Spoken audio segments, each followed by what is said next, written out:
আসসালামু আলাইকুম, hello everyone. আজকে নিয়ে আসছি গরু মাংস আলু দিয়ে রান্নার রেসিপি। শুরুতেই গরু মাংসটা 1 কেজি নিয়েছি, আলু দিয়েছি, আলুটাও কেটে রেখেছি। দিয়েছি মশলা, জিরা বাটা, ধনে বাটা, পেঁয়াজ বাটা, রসুন বাটা, আদা বাটা, পেঁয়াজ কুচি, রসুন কুচি, বড় বড় করে গোটা রসুন দেব। এখানে আছে 1 চামচ ধনের গুঁড়া, 2 চামচ মরিচের গুঁড়া, হাফ চামচ হলুদের গুঁড়া, গোটা মরিচ দিব। পেঁয়াজ কুচি দিয়ে তেল দেওয়া হবে। পেঁয়াজের বেস্তা আছে, সব কিছু রেডি করেছি। এখন রান্নার রেসিপিতে যাব। দেখতে পাচ্ছেন একবারে সহজ নেমে রান্না করা হবে গরু মাংস আলু দিয়ে রান্নার রেসিপি।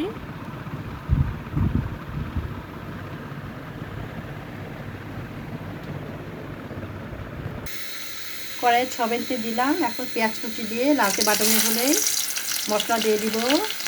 জিরা বাটা, আদা বাটা, রসুন বাটা, পেঁয়াজ বাটা দিয়ে দিব। মশলা দিব হলুদের গুঁড়া, মরিচের গুঁড়া, ধনের গুঁড়া, স্বাদ মতো হলুদ, লবণ দিয়ে দিব।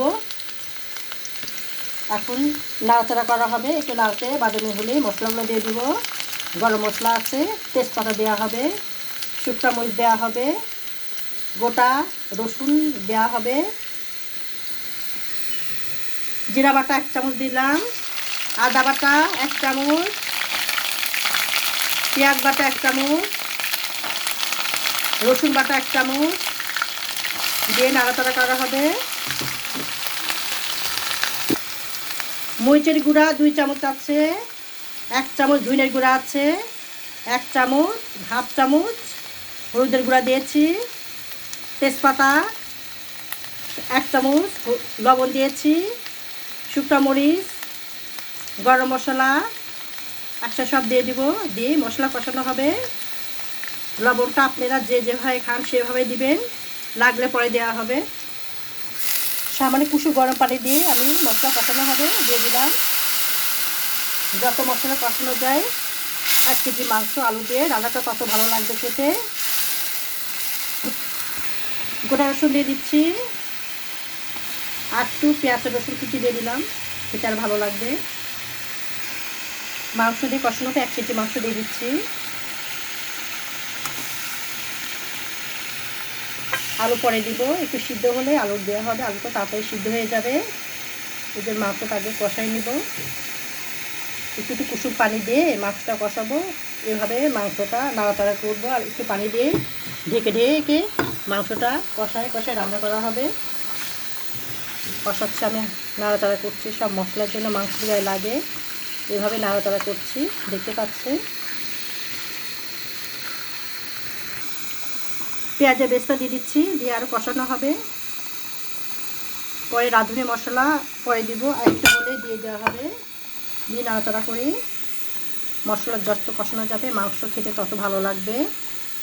মাংস স্বাদটা বহুগুণ বাড়িয়ে দিবে।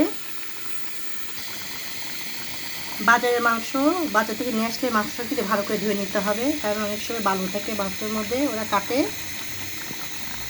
এমনি আজকে বৃষ্টির দিন, বৃষ্টি বাদলের দিনে আবহাওয়া ভালো না, রান্না করতে অনেক সমস্যা হচ্ছে, আলো কম। দেখতে পাচ্ছে রান্নার কালারটা মনে হয় একটু কালো আসছে। আমি কষাচ্ছি, মাংস যত কষানো যায় মাংসের স্বাদ তত বাড়িয়ে দেয়। আলু দিয়ে দিলাম, রাঁধুনি মশলা দিয়ে দিলাম, বাদাম দিয়ে দিলাম, দিয়ে একটু কষানো হবে, হলে হয়ে যাবে। নাড়াচাড়া করা হবে একটু।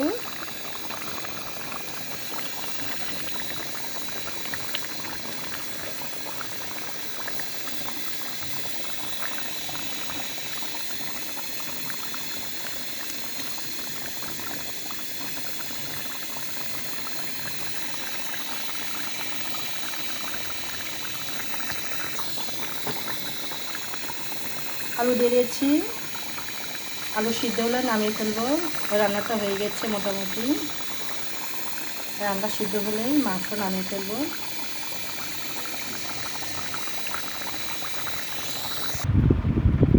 আলহামদুলিল্লাহ রান্না কমপ্লিট হয়ে গেছে, দেখতে পাচ্ছেন। যদি রান্নার রেসিপিটা ভালো লেগে থাকে